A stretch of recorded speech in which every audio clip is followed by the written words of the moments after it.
الحمدللہ رب العالمین والصلاة والسلام علی سید الانبیاء والمرسلین اما بعد فاعوذ باللہ من الشیطان الرجیم بسم اللہ الرحمن الرحیم۔ الحمدللہ الہادی پروگرام میں نبی کریم صلی اللہ علیہ وسلم کی اطاعت کے ضمن میں کچھ حدیثیں ذکر کر رہے تھے اور آپ کو بتایا تھا کہ احادیث کی معرفت کے بغیر اور ان میں موجود احکام کو جانے بغیر نبی کریم صلی اللہ علیہ وسلم کی مکمل اطاعت کبھی بھی ممکن نہیں ہو سکتی، اس لیے کہ اللہ تعالیٰ نے احکام کے بیان میں یہ اہتمام فرمایا ہے کہ کچھ احکام قرآن میں بیان فرما دیے اور کچھ کی وضاحت اور بالکل نئے احکام جو قرآن میں بھی نہیں ہیں، ان کا ذکر نہیں ہے، وہ اپنے نبی کریم صلی اللہ علیہ وسلم کے سپرد فرمائے کہ آپ اسے امت کے سامنے بیان فرمائیں۔ تو اس لیے قرآن پاک کے احکام بھی جانیں گے اور حدیثوں میں موجود احکام کو بھی جاننے کی ضرورت ہے۔ تو چند حدیثیں ہم آپ کی خدمت میں ایسی ذکر کر رہے تھے جن میں نبی کریم صلی اللہ علیہ وسلم نے امت کو نصیحتیں، احکام بیان فرمائے ہیں اور ان پر عمل پیرا ہونا، اور بعض احکام ایسے ہیں جو کسی چیز سے اجتناب کے سلسلے میں تو ان سے اجتناب کرنا انتہائی ضروری ہے۔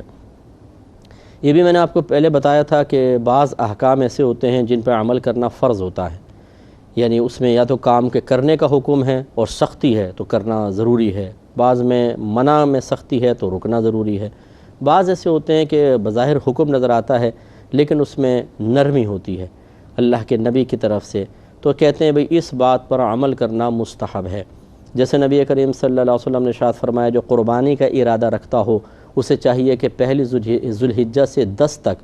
اپنے جسم کے بال اور ناخن نہ کاٹے۔ اب یہ سرکار دیکھیں بظاہر حکم فرما رہے ہیں کہ بھئی جو قربانی کا ارادہ رکھے وہ بال نہ کاٹے، لیکن علماء نے فرمایا کہ یہ استحباب پر محمول ہے، یہ مستحب ہے، یعنی کوئی واجب نہیں ہے، اگر کوئی کاٹ بھی لے تو گناہگار نہیں ہوگا۔ اب یہ کیسے پتہ چلے گا کہ حدیث میں بظاہر حکم ہے تو یہ کرنا لازم ہے، اور یہ اگر ہے تو لازم تو نہیں ہے، کریں تو اچھا ثواب ملے گا اور نہیں بھی کیا تو گناہ نہیں؟ تو اس کا جواب یہ ہے کہ یہ عام آدمی بالکل بھی نہیں جان سکتا، بالکل نہیں جان سکتا، اس کا کوئی ایسا ضابطہ قاعدہ نہیں ہے کہ ہم حدیث کے الفاظ پر غور کر کے آپ کو کوئی ایسی چیز بتا دیں، ایسی نشانی بتا دیں کہ آپ فوراً اندازہ کر لیں کہ اس حدیث میں جو حکم ہے وہ وجوب ثابت کر رہا ہے اور اس میں حکم استحباب ثابت کر رہا ہے، بلکہ یہ دیگر قرائن سے اندازہ ہوتا ہے، ٹھیک ہے نا۔ کسی حکم میں سرکار نے شدت سختی فرمائی، عذاب کی وعید بیان فرما دی، غیر قوموں سے مشابہت کا ذکر فرما دیا، لعنت کی وعید فرما دی ہے، اور اسی طریقے سے ہم نے دیکھا کہ یہ چیزیں تو نہیں بیان ہوئی، صرف حکم ہے، لیکن صحابہ کرام نے اس پر سختی کے ساتھ عمل کیا، اور اگر کوئی اس کو ترک کر رہا تھا تو اظہار ناراضگی کیا گیا تو ہم اس کو وجوب کے اوپر لے کر آتے ہیں۔ اور اگر نبی کریم صلی اللہ علیہ وسلم نے نرمی سے کوئی بات بیان فرمائی اور خود نبی کریم سے اس کا خلاف بھی ثابت ہو گیا یا صحابہ کرام کا عمل اس کے خلاف ثابت ہوا، تو ہم یہ کہتے ہیں کہ یہ تو نہیں ہے کہ معاذ اللہ صحابہ کرام کو نبی کریم صلی اللہ علیہ وسلم کے حکم کی مخالفت کریں گے، بلکہ یہ کہا جائے گا کہ وہ نبی کریم کے مزاج کو چونکہ بہترین سمجھتے تھے، اس لیے ان کو معلوم تھا کہ رحمت کونین صلی اللہ علیہ وسلم یہاں سختی نہیں بیان فرمانا چاہتے، بلکہ ایک مشورتاً ایک بات کہی ہے، مانیں گے تو اچھی بات ہے اور نہیں مانیں گے تو خود سرکار نے اجازت دی ہے کہ نہ مانو تو تم دوسری صورت بھی اختیار کر سکتے ہو، یہ صرف تمہارے ایک فائدے کے لیے بیان کیا۔ جیسے کہ مکھی کا مسئلہ ہے کہ سرکار نے ارشاد فرمایا اگر تمہارے سالن میں مکھی گر جائے تو اس کو ڈبو دو اور پھر نکال کر پھینک دو۔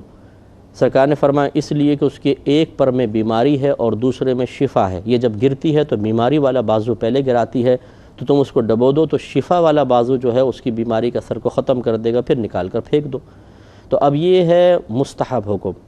یہ مطلب واجب نہیں ہے کہ ایسا کریں۔ اگر کسی کو مکھی گری کراہت آ رہی ہے اور وہ نہیں کھانا چاہتا تو وہ بالکل ایسا کر سکتا ہے، لیکن وہ کھانا ضائع نہ کرے، اس کو کوئی متبادل صورت بنا لے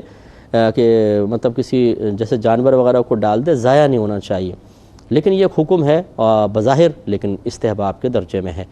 تو یہ ہم آپ کو مختلف حدیثوں کے تحت جب کوئی چیز آ رہی ہے تو اس میں سمجھا بھی رہے ہیں۔ ابھی جو حدیث چل رہی تھی وہ زنا سے متعلق تھی، آپ کئی دفعہ یہ حدیث سن چکے ہیں، میں بار بار آپ کو بیان کر رہا ہوں کہ نبی کریم صلی اللہ علیہ وسلم نے اس میں پہلے فرمایا کہ ابن آدم کے لیے اس کے زنا کا حصہ لکھ دیا گیا ہے، وہ یقیناً اسے پانے والا ہے۔ مراد یہ ہے کہ اس کو اس آزمائش میں ڈالا جائے گا، امتحان میں مبتلا کیا جائے گا۔ اور پھر سرکار نے فرمایا امتحان کیسے ہوگا؟ فرمایا آنکھوں کا زنا دیکھنا، کانوں کا زنا سننا، زبان کا زنا کلام کرنا، ہاتھ کا زنا چھونا، اور پیر کا زنا، پاؤں کا زنا چل کر جانا ہے۔ اور فرمایا اور دل خواہش کرتا اور آرزو کرتا ہے اور جائے شرم اس کی تصدیق یا تکذیب کرتی ہے۔ تو اس کا مطلب یہ ہوا کہ کچھ ایسی چیزیں ہیں جو ہمیں زنا کی طرف مائل کرتی ہیں۔ میں وہی سمجھا رہا تھا کہ ان چیزوں پہ خاص طور پر توجہ کرنی چاہیے۔ بعض اوقات انسان کے وہم و گمان میں بھی نہیں ہوتا کہ وہ یہ کام کر سکتا ہے، لیکن ایسے حالات بن جاتے ہیں کہ کام ہو جاتا ہے۔ جیسے ایک میں جگہ کا نام نہیں لیتا ہوں، ایک نوجوان نے ہمیں مجھے بتایا کہ میں ایک جگہ گیا، وہ کسی اور کام سے گیا تھا، لیکن وہاں پر اچانک ایسا ماحول بن گیا کہ وہ کہتا ہے مجھے سمجھ ہی نہیں آیا کیا ہو گیا، اور اس سے زنا سرزد ہو گیا۔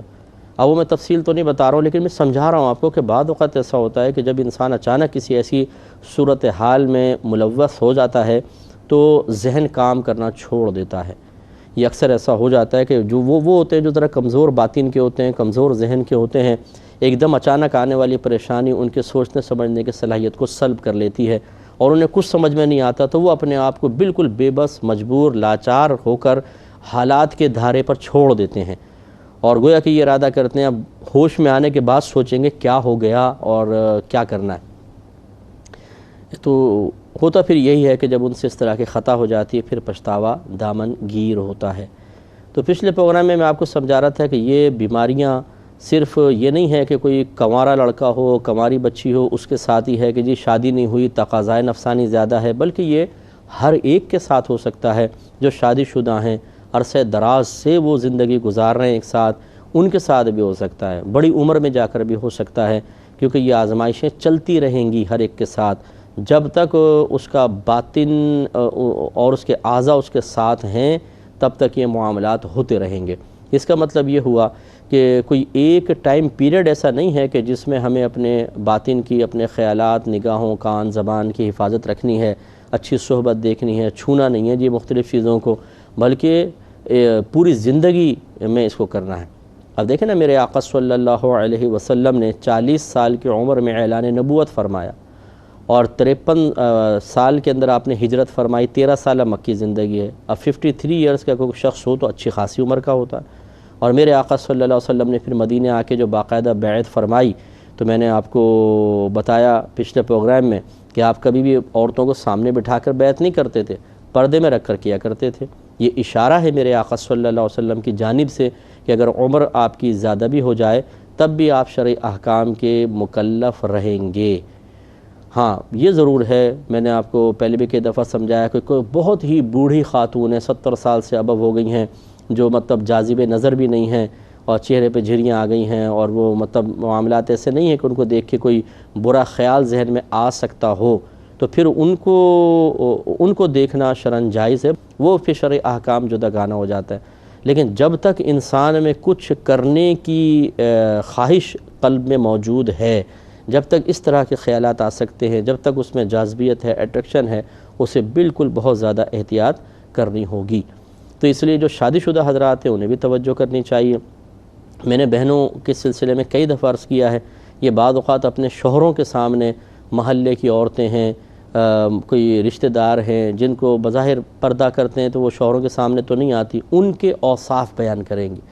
جب ان کے اوصاف بیان ہوتے ہیں، جی وہ تو بڑی خوبصورت ہے، اس کی آنکھیں اتنی بڑی بڑی ہیں، بہت اچھی سی ناک ہے، بھی وہ ایسی ہے ویسی ہے، تو پھر وہ شوہر کے دل میں خام خیال بیدار ہوتا ہے اور پھر انوالومنٹ ہو جاتی ہے۔ تو اس لیے بڑی احتیاط کرنی چاہیے۔ ہماری وہ بہنیں جو خاص طور پر فیس بک وغیرہ پر انہوں نے اپنے اکاؤنٹس بنائے ہوئے ہیں، ان کو تھوڑا سا غور کرنا چاہیے۔ آپ فیس بک اوپن کرتے ہیں، فوراً اتنی ساری کلپ سامنے آ جاتی ہیں، مناظر سامنے آ جاتے ہیں۔ آدمی ایک بالکل صاف ستھری ویب سائٹ کو پہ انٹر ہونا چاہتا ہے، ایڈ آ جاتے ہیں سامنے، کچھ بھی آ سکتا ہے، اور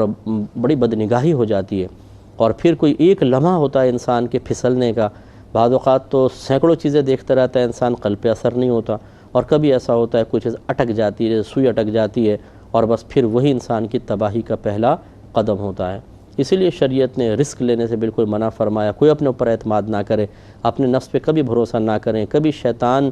سے دوستی کا سوچے تک نہیں، یہ دونوں ہمارے دشمن ہیں اور تباہ کریں گے۔ اور یہ جو سرکار نے فرمایا کہ پاؤں کا زنا چل کر جانا ہے، یعنی اگر ہم کسی ایسے مقام پر جا رہے ہیں جہاں بدنگاہی ہوگی یا خدا نخواستہ زنا ہی ہو جائے گا، تو صرف چل کر جانا بھی گناہ ہے۔ ایسے کسی بھی مقام پر جانا کہ جہاں فحش معاملات ہوں، غلط قسم کے معاملات ہوں، وہاں چل کر جانا بھی غلط ہے، آدمی اس سے دور رہے۔ تو خلاصہ کلام پھر یہی ہوا، اگر کوئی زنا سے بچنا چاہتا ہے تو وہ اپنی نظر کی حفاظت کرے، اپنے کانوں کی حفاظت کرے۔ یہ دو چیزوں کی حفاظت سے ذہن کی حفاظت ہوتی ہے، یاد رکھیں، کیونکہ خیال آتا ہے سننے سے یا دیکھنے سے۔ آپ دیکھتے ہیں تو منظر ذہن میں آ جاتا ہے، یا کسی کی آپ بات سن رہے ہیں، جیسے فون پر کوئی دوست بتا رہا ہے تو وہ اس کی ایک تصویر سی ذہن میں چلنا شروع ہو جاتی ہے، بات ختم ہو جاتی ہے، تصویر ذہن میں رہ جاتی ہے۔ یہ دو چیزیں خیالات پیدا کرتی ہیں۔ اب اگر وہ گندی نظر تھی اور گندی گفتگو تھی تو گندے خیالات ذہن میں آتے ہیں، اور یہ خیالات پھر آسانی سے نکلتے نہیں ہیں۔ وجہ اس کی یہ ہے کہ ان خیالات کو قائم رکھنے والی دو چیزیں ہمارے ساتھ ہیں، نفس ہے اور شیطان ہے۔ شیطان کبھی نہیں چاہتا کہ ذہن میں آنے والا کوئی خراب خیال کوئی خراب کام کیے بغیر نکل جائے، تو وہ اس کو بنیاد بنا کر کوئی گندا کام کروائے گا، کوئی خراب کام کروائے گا، پھر نکل جاتا ہے ذہن سے۔ بعض اوقات ایسا ہوتا ہے آدمی جب آخری اسٹیج تک پہنچ جاتا ہے اور لعنت ملامت کرتا ہے اپنے آپ کو، پھر اس کے ذہن سے وہ نکل جاتا ہے، کیونکہ جب تک انسان کوئی بعض اوقات عمل نہیں کرتا، ایک چیز کی لذت کچھ اور ہوتی ہے، عمل کر لیتا ہے تو اس کی لذت ختم ہو جاتی ہے۔ معلوم یہ ہوا کہ اصل میں اس میں لذت پیدا کرنے والی ایک چیز تھی جو پہلے پیچھے نہیں ہٹ رہی تھی، وہ بار بار اس میں لذت پیدا کر رہی تھی اور ہم محسوس نہیں کر رہے تھے۔ ہم سمجھتے تھے یہ میری اپنی فیلنگز ہیں، یہ آپ کی نہیں، یہ پیدا کی جاتی ہیں باقاعدہ شیطان کی طرف سے، نفس کی طرف سے۔ اور جب نفس و شیطان نے دیکھا کہ ہم نے اپنا کام پورا کروا لیا، وہ پیچھے ہٹ جاتے ہیں۔ اب بھی وہی خیال ذہن میں ہے جو پہلے تھا، لیکن اب اس میں لذت باقی نہیں رہی ہے۔ اس کا مطلب ہے فی نفسی خیال میں لذت نہیں تھی، کوئی ڈالنے والا تھا، کوئی اس لذت سے اس سے پیچھے ہٹنے والا تھا، جس کی وجہ سے وہ بے لذت ہو گیا۔ تو خلاصہ کلام یہ ہے کہ کانوں کی اور آنکھوں کی حفاظت کریں گے تو ذہن کی حفاظت بھی رہے گی۔ پھر اس کے بعد انسان چھونے کے اندر احتیاط کرے۔ بسا اوقات